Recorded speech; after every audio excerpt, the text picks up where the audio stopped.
Dipersembahkan oleh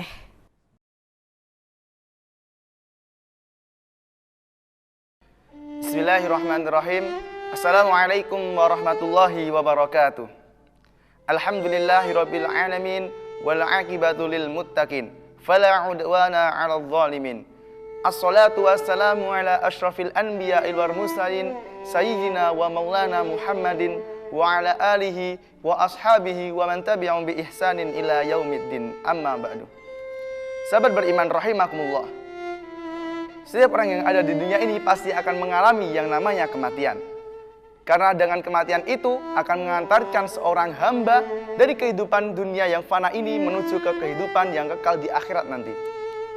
Namun perjalanan seorang hamba dalam menempuh ke kehidupan yang kekal itu tidaklah mudah. Mengapa demikian? Karena seorang hamba akan dimintai pertanggungjawaban atas apa yang telah ia lakukan selama di dunia ini. Oleh karena itu, pada kesempatan kali ini saya ingin membahas mengenai tentang 4 pertanyaan dia pada hari kiamat.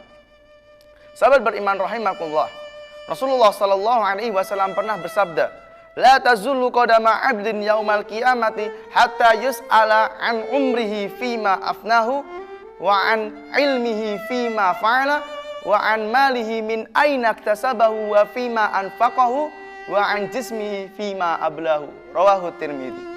Yang artinya, tidak akan bergeser kedua telapak kaki seorang hamba pada hari kiamat sampai ia dimintai pertanggungjawaban tentang umur, bagaimana ia habiskan, tentang ilmu, bagaimana ia amalkan, tentang harta, bagaimana ia peroleh dan bagaimana ia belanjakan, yang terakhir tentang bagaimana badan ia pergunakan. Hadis riwayat Tirmidzi. Dari hadis Rasulullah sallallahu alaihi wasallam telah disampaikan kepada kita bahwasanya akan ada 4 pertanyaan pada hari kiamat yang akan dimintai pertanggungjawaban kepada kita semua. Yang pertama yaitu tadi mengenai umur, bagaimana dihabiskan. Ada hadis yang berbunyi, An Abdullah bin Yusrin radhiyallahu anhu, anna a'rabiyyan qala, ya Rasulullah, man khairun nas? Qala, man tala umruhu wa hasuna amaluhu, wa syarrun nas man tala umruhu wa sa'a amaluhu. Rawahu Tirmidzi. Yang artinya, dari Abdullah bin Yusrin radhiyallahu anhu, ada seorang Arab yang bertanya kepada Rasulullah sallallahu alaihi wasallam, "Ya Rasulullah, siapa manusia terbaik?" Lalu Rasulullah pun menjawab, "Barang siapa panjang umurnya, lalu baik pula amalannya." Kemudian Rasulullah melanjutkan mengenai seburuk-buruk manusia, yaitu barang siapa panjang umurnya namun jelek amalannya. Hadis riwayat Tirmidzi.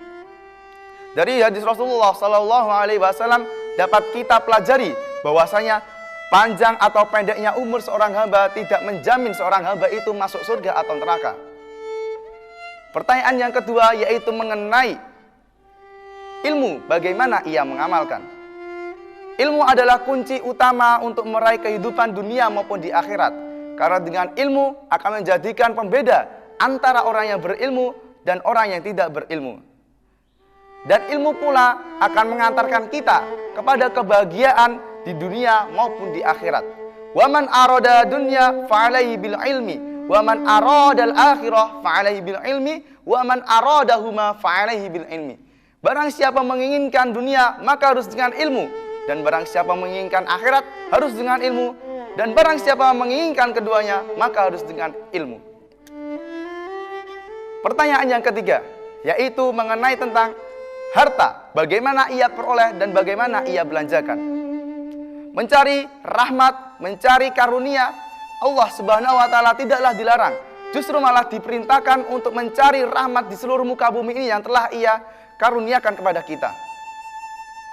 Karena kasih sayangnya Allah, maka Allah hanya menyuruh seluruh manusia yang ada di dunia ini termasuk kita sebagai seorang hamba untuk memakan makanan yang halal lagi baik, begitupun pula cara memperolehnya. Oleh karena itu, bila mana kita memperhatikan keduanya mengenai cara memperoleh dan bagaimana cara membelanjakan, tentu akan menyelamatkan kita pada pertanyaan di hari kiamat kelak. Pertanyaan yang keempat, pertanyaan yang terakhir, yaitu mengenai tentang badan, bagaimana ia pergunakan.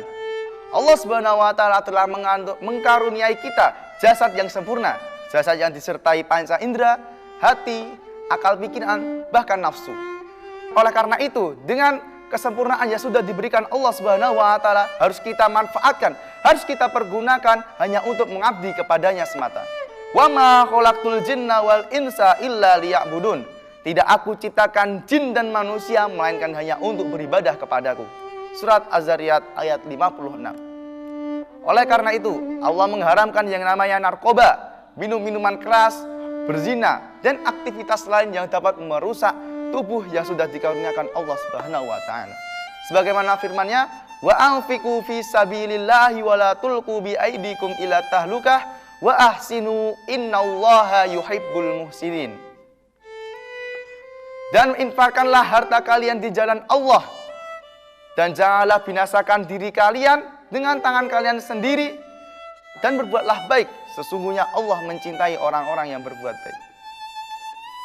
Sahabat beriman rahimakumullah, Rasulullah Shallallahu Alaihi Wasallam telah menyampaikan kepada kita semua bahwasanya ada 4 pertanyaan pada hari kiamat yang akan dimintai pertanggungjawaban kepada kita. Oleh karena itu, sebagai hamba yang bertakwa lagi beriman, seharusnya kita selalu memperhatikan seluruh amal-amalan dan seluruh aktivitas yang kita lakukan di dunia ini agar dapat menyelamatkan kita pada pertanyaan-pertanyaan tersebut di akhirat kelak.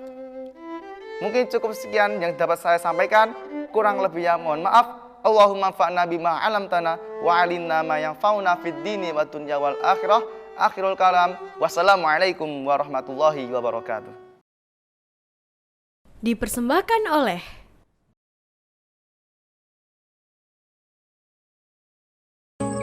Semoga dengan dipindahkannya musola ini semua warga lebih mudah beribadah. Setuju Bapak? Setuju.